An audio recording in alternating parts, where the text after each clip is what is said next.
Today, we're looking at how you can make meat raviolis.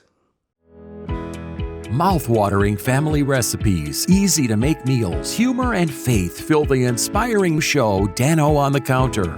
Born with only half a spine, Dano Burkhardt was never supposed to be able to hold his head up. Despite countless surgeries, a stroke, leg amputations, and kidney transplants, Dano developed a contagious love for life. Join Dano as he shares his easy-to-make dishes and the hope that keeps him pushing forward. For raviolis, you're going to need 2 cups of all-purpose flour, 3 large eggs, 1 teaspoon of salt, 2 tablespoons of extra virgin olive oil, 1 pound of ground beef, 1 package of frozen chopped spinach, and Parmesan cheese.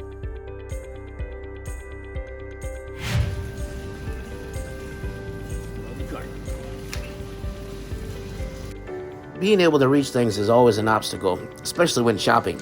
I always try to plan ahead to see where I think things might be, but they seem to always move them on me. And the spinach is at the very top. So this one caught me by surprise.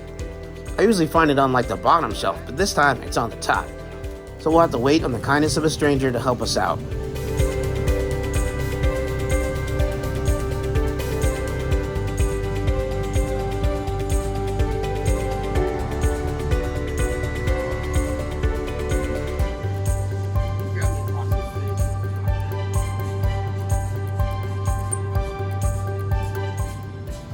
Once we're able to get our ingredients, we're well on our way.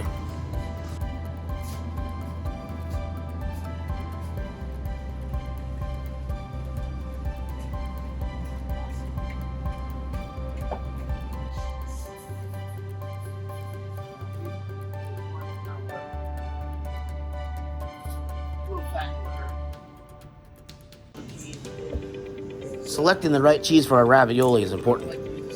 You can buy the Parmesan out of the can, but that stuff's no good. Who knows what's in that stuff?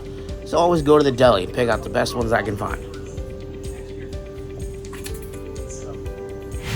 Hi, my name is Dad Dick, And I'm Aiden. We're the 5th generation of Dick's Home Care. and our family is here for your health.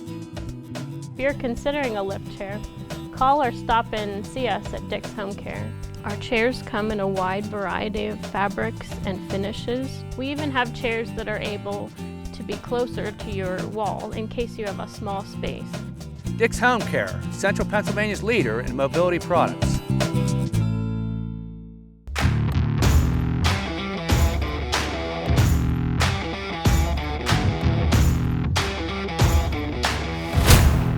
Impact Productions, a multi-layer technology company providing on-site, online, and in-studio video services.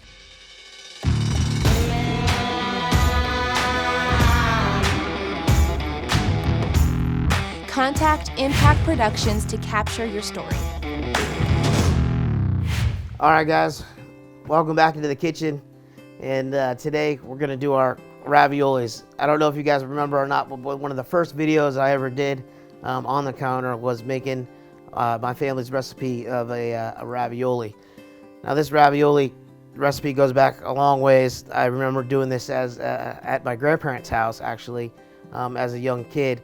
We would always make pierogies on for Christmas Eve, and the leftover dough we would make ravioli with. So it's just a simple pasta dough. The only difference is with pierogi dough is that you would add a little bit more water to it. So we're going to start off with 2 cups of flour. Get that in there. Got this handy dandy mixer that makes things a lot easier when you're making dough. You can also do this by hand if you want, but this makes it a lot faster. Then you're gonna add just a teaspoon of salt. I'm not a big salt guy. If you know anything about me, with my medical history and all that, we don't mess around with too much salt. And then 2 tablespoons of extra virgin olive oil. And then you're gonna add to the flour and that mixture, you're gonna add 3 eggs. So We're gonna lock this down. We're just gonna start slow and get that kind of mixing together. And now, this is the important part. You don't want to mess this part up because you'll have a mess. You have to start all over. So just 3 eggs. I think we did it. Get it out of there as fast as you can. No shell in your ravioli. That'd be one of the worst things, is having somebody bite into a ravioli and find a shell. And then one more.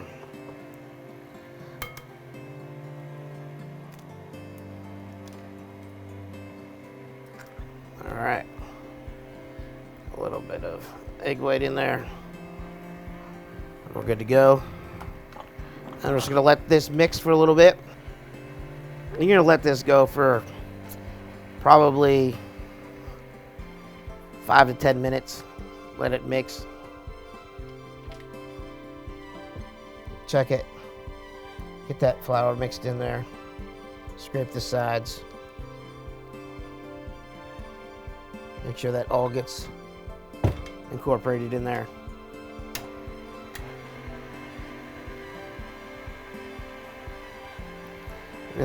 What you want it to do is you want it to form a ball, a dough ball, and it'll gather up all that flour from the outsides, and then pretty soon you'll have just a ball of dough and a clean bowl, and that's really what you're looking for. So like I said, you're gonna let this knead for a little while until it all comes together, and just keep it mixing together, and eventually, when it all comes together, we're going to take it out and we're going to knead it. But you should almost have a clean bowl with no flour left once it's all been mixed.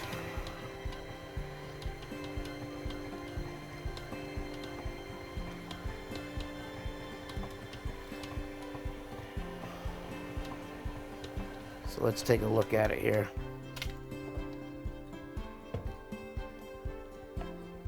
Now if it's not sticky enough, you can add a little water to it. And once you get a nice, good dough ball here, we're going to take the dough out and we're going to knead it by hand by a little bit.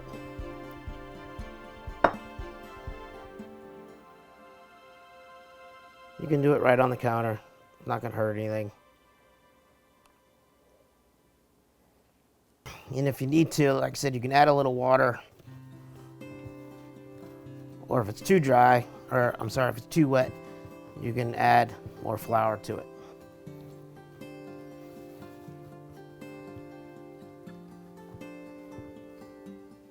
So you're going to take this, like I said, you're going to knead it for about 3-4 minutes. And then you're going to wrap it in cellophane. You can even put it in the fridge. Let it go for a couple hours in there. But you don't want it to dry out. If it dries out, it's not going to be any good. So you just let this sit. Once you get a nice dough ball, and let it rest. And while it's doing that, we're going to make the filling. So come back in a few minutes and we'll get the filling for our raviolis going. We'll see you soon. All right, guys. So now that dough is resting, we're going to go ahead and make our filling for our ravioli. So we're going to use some ground beef. Without making it slide off. And we're just going to brown this and chop it up real small. And this will take a few minutes.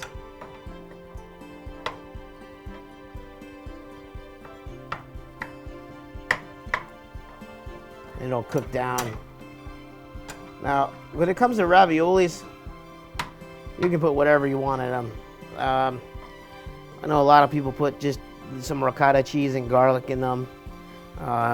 seafood. People get crazy and put lobster and crab and things like that. I've seen mushrooms. I've seen sausage. I mean, anything that you like to eat that you think is going to be a good filling.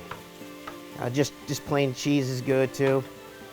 But we've always done just a beef one.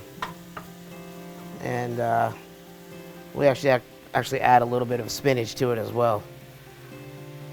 So we'll go ahead and brown this up.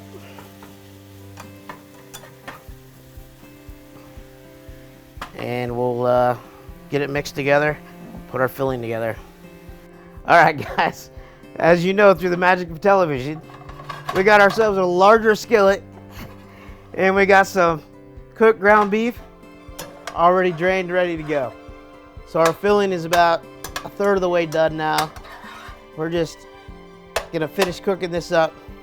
We're gonna take it off the heat, let it cool, and then we're gonna add our Parmesan and our spinach to it.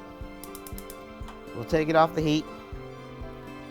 Now, is what we bought at the store, as you saw earlier, with a lot of help from a stranger. We got our spinach.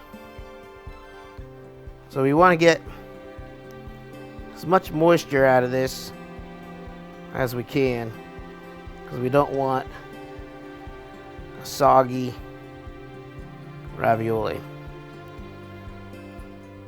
on the inside. Obviously we're going to boil it, but we don't want it soggy on the inside. And this is a personal preference thing too. You can do whatever you'd like, as little as much. If you don't like spinach, leave it out. We've always just kind of done it, so that's what we do. So I'm going to put some of that in there. Then I'm going to add our ground beef.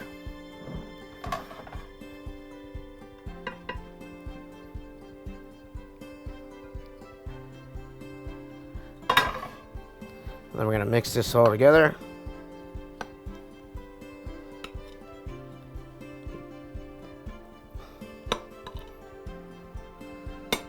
Sometimes you just got to use your hands, break it up. Because you don't want somebody to get a big old chunk of just spinach. Unless you're Popeye. Then you'd have all the spinach. Now, my brother, when he makes these, he puts like 80% cheese. Hardly any spinach. So, again, it's up to you guys what you want to, how you want to fill them. So add Parmesan to this.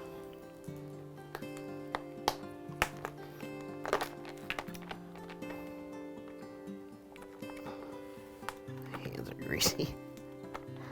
I can't even open it.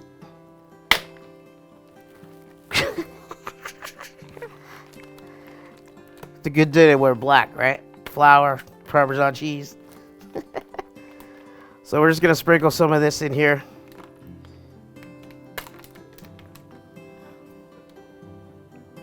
Just a good coating. Break that up. And that's it for the filling. All right, so now we got our dough. It's been rested. We have our filling. And now we're just gonna roll our dough out and cut our raviolis. The deal is that you want it thin though. Nobody wants just a doughy ravioli. They want a thin ravioli. So use those forearms, because you're not using your legs, you're using your arms. So you want to just stretch this dough out as thin as you can get it without it ripping.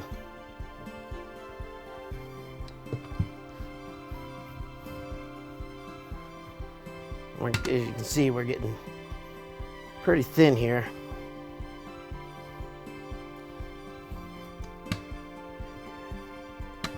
Now you can do this until you get it as thin as you want. But like I said, you don't want it to rip. So you gotta be careful. You don't go too thin. And you don't want it to rip when you fill it, because then everything will just fall out when you boil it. So we have our dough ready. And to cut it, you can buy a fancy ravioli cutter, you can buy the trays and all that, but a regular glass works just as well. So you're gonna cut it, and you're gonna get your little circles or little rounds out of it. As you can see, this is starting to tighten up again, so you're gonna take it, form it in another ball, knead it again, roll it out, and make more. Then you're gonna take your spoon or fork, get some of your meat mixture, and then you're just gonna fold it over. Once you fold it over, just crimp the edges. You might need a little bit of water sometimes to crimp it, but if you press hard enough, it should form pretty well. Now then you have your ravioli. You can put your little crimp in it.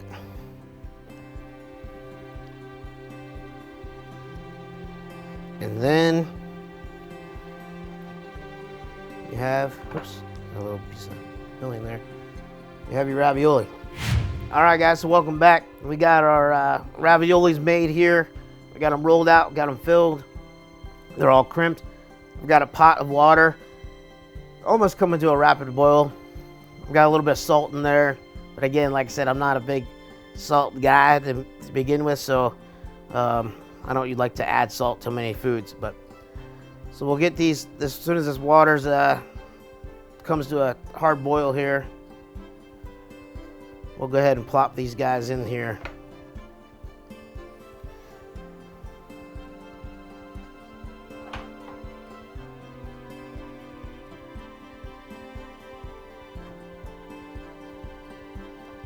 Of course, that's going to bring the temperature down a little bit, but it'll come to another boil here. It will let them cook probably about 8 minutes, something like that. You'll be able to see when they're done. They'll turn like a white color, and they'll all be floating to the top, and that's when you know that they're done. And then when these are done, we'll mix them with a meat sauce or a marinara sauce, whatever you prefer. In a later episode, we'll be making my own meat sauce, so we'll have that, and that's usually what I put on this. It's another recipe from my dad, so we'll have that. But anything, even store-bought sauce, whatever. But if you're gonna go through all this work to make them yourself, you probably want to make your own sauce. It's just one of those things that if you're gonna make them for a special occasion or what have you. Now, sometimes we take them and we'll put them in a casserole, and then you'll layer them with the sauce, and then cover them with cheese, more Parmesan. You can even put some mozzarella or something like that on top of them, and finish them in the oven once they're boiled. You don't want to put them in the raw dough like that. But if you want to do that, it makes a great dish again to take somewhere. If you're going to an event or something like that, or going to somebody's house, you can bring a pan over and just heat them up there. So we're just going to keep an eye on these and watch them boil. Keep an eye on the time here. As soon as they're done, we'll toss them and we'll eat them. While these are cooking, why don't y'all meet me in the living room, and we'll have a quick Dano talk about something inspiring that God's laid on my heart for you this week. Made by Vogel is a father and son business that produces high-quality handmade wooden products such as cutting boards, bowls, bottle stoppers, and more.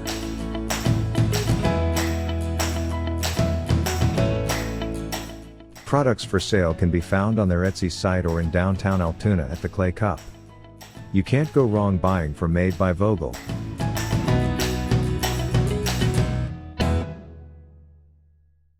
Hi, my name is Dad Dick.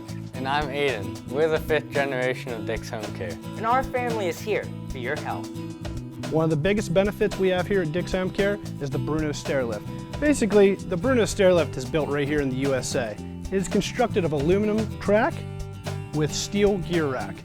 This machine is reliable and they back it with their 100% warranty lifetime. Dick's Home Care, Central Pennsylvania's leader in mobility products. Hey guys, thanks so much for joining me here in the studio today. I just want to share with you guys one of the most impactful stories that I've ever been through in my life with you guys today, this morning. So when I was 9 years old, I was actually in a house fire. And for you that are just tuning in, no, that's not where I lost my legs. That's not where my legs got burned up in a fire or anything like that. No, I was, of course, born with spina bifida and lost my legs at a young age. Those who have known me or know that watched the show knew that already. But I was in a house fire when I was 9. I was actually in elementary school, and my mom ran a daycare inside our house. And she had went to go pick up one of the other, what do they call them, kids? One of the kids that she was babysitting. She went and picked them up, and my brother had missed the school bus, and he was at home with me. And my mom's like, hey, I'm just gonna run and pick up this kid that I have to babysit for today, and I'm gonna take your brother with me. I was at home sick with a cold, and I was like, all right, I get to stay at home, watch Price is Right, Different Strokes. This is gonna be great, you know. Mom made me some juice and gave me some toast, and I was like, this is great, this is awesome. Got the comics ready to go. And Mom's like, I'll be back in like 20 minutes or whatever. So they leave, and I'm home, and I'm sitting there, and we had a wood stove in our house. I lived out in the state of Washington at the time, and it was the middle of November, so it was getting pretty chilly out, and we had a fire going in our wood stove. And as I'm looking over at the wood stove, I see where we had our paper box, where we kept all of our shredded newspaper and kindling for the fire. And I looked at it, and I saw like some little embers that were on top of the box. And my brother had just loaded up the fireplace before they left, and I knew that he had just put new wood in it, but I don't think he noticed that there was embers there left on the kindling box. So I'm sitting there, and I look at it, and I'm like, oh, well, I should, put this out, obviously. It's going to catch the paper on fire. So I crawl off the couch, and I have a pillow that I pull off the couch with me, and I'm dragging it over to the kindling box. And as you guys remember, I wasn't really using my wheelchair that much at this age. I was more crawling everywhere I went around, especially around the house. I would use it I would crawl pretty much everywhere I went. So I would crawl on the ground, and I pulled this pillow with me, and I went over and I started hitting this box. And as I'm hitting this box and hitting these embers, it starts the paper on fire. So it actually makes it worse. Of course, me 9 years old, I had no idea. But pretty soon the whole paper box was on fire. And then pretty soon the whole wall was on fire, and then the entertainment center was on fire, and the rug was on fire, and it's going up the wall, and I'm like, scared to death here. I'm crawling around the house, and I'm trying to figure out how I'm gonna get out of the house now that the house is on fire. And I'm crawling around, and I'm going room to room, and I'm trying to find windows that are open or windows that I can reach. And of course, being on the ground, I couldn't reach any windows, and I was too short to reach the doorknobs. And of course, most of the doors in the house were too heavy for me to even open on my own. So I was crawling around the house, and I'm going room to room, and the house is starting to fill up with smoke. And I go to the front door, and we had like a little bay window, and I open the window, and I'm yelling out, trying to find a neighbor or somebody walking in the street to help me. And nobody comes to rescue me. And I crawl back in the family room, and by the time I get in there, of course, the ceiling and everything is on fire. The whole house is full of smoke. And it's just like a thick layer. You can't even see pretty much the ceiling at that point. But luckily for me, I was on the ground, so I was below the smoke. And I'm crawling around and trying to find a way to get out, and I couldn't find a way to get out. And I'm like, well, elementary school, you learn to call 911 in an emergency. And I'm thinking for a second, I'm like, should I call 911? Because is this really an emergency? Because I knew if I called 911 and, the cops came or the fire trucks came, and I might get in trouble, right? So that was the first fear I had as a little kid, was like, all right, I know I'm not supposed to call this number unless it's an emergency, but I'm pretty sure this is an emergency. So I go to the phone, and it was up on the coffee table, and I couldn't even reach it. I had to pull the cord down on the ground and dialed. Actually, I called my neighbor first. And I called the neighbor, and their line was busy. This is back in the day when they didn't have call waiting or anything like that. And I'm like, who could you be talking to? Like, my house is on fire, And finally, I hung up the phone with them, or tried to get through them, and I hung up, and then I called 911, and I talked to the operator, and she's like, what's your emergency? And I'm like, well, I'm in a house, I'm all alone, the house is on fire, and I don't have any legs, and I can't get out. And she's like, well, you have to get out. I'm like, I understand I have to get out, but I don't know how to get out because I can't reach the doors, I can't open the windows, I don't know how to get out, I'm trapped inside. And she's like, well, you got to try your best to get outside. Well, I was crawling around the house still trying to find a way to get out. She told me not to hang up with her, just leave the phone off the hook, and I'm crawling, and of course it's getting hotter and hotter in the house, and the smoke is getting pretty intense. And I go back to the back door, and I'm like, I should try to get out the sliding glass door. I'm thinking that's going to be the easiest door for me to get out. And I go to the family room and the back patio there with our sliding glass doors, and I'm reaching at this latch, and it's one of those pull latches that if you pull it out, of course, it locks, and you flick it in or push it in, and it unlocks the door. And I'm trying to reach it, and I can't reach it. And I'm trying as hard as I can to reach it, and I still can't reach it. So I end up like propelling myself up with one arm, and I'm just trying as hard as I can to flick open this lock.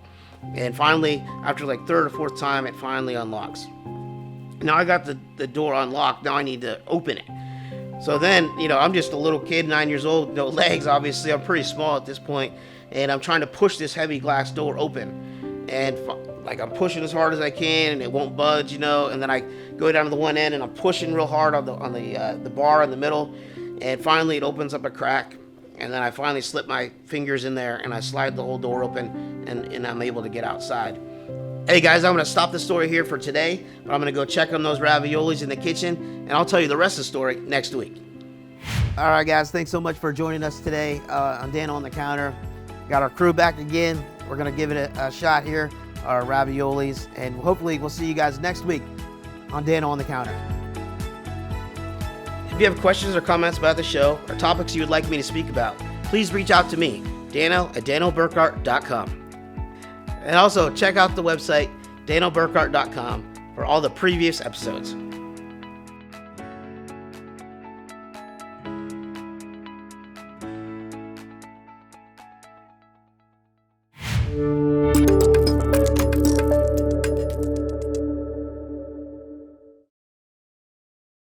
Dick's Home Care can help you stay mobile.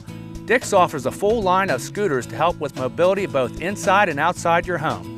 Take your scooter with you wherever you go with a scooter lift from Dick's. They are available for most vehicles. If standing or sitting is becoming difficult, a lift chair from Dick's will make life easier. There are many styles and sizes to choose from. And Dick's honors warranties and service on what we sell. Dick's Home Care, Central Pennsylvania's leader in mobility products. Hi, my name is Thad Dick. And I'm Aiden. We're the 5th generation of Dick's Home Care. And our family is here for your health. Purify 03 is the simple, effective way to clean your CPAP or BiPAP. It provides hospital-grade sanitation, killing 99.99% of bacteria and germs with the touch of a button. Everything you need comes in one affordable kit for just $1.90. It's available exclusively at Dick's Home Care, Central Pennsylvania's leader in home medical equipment.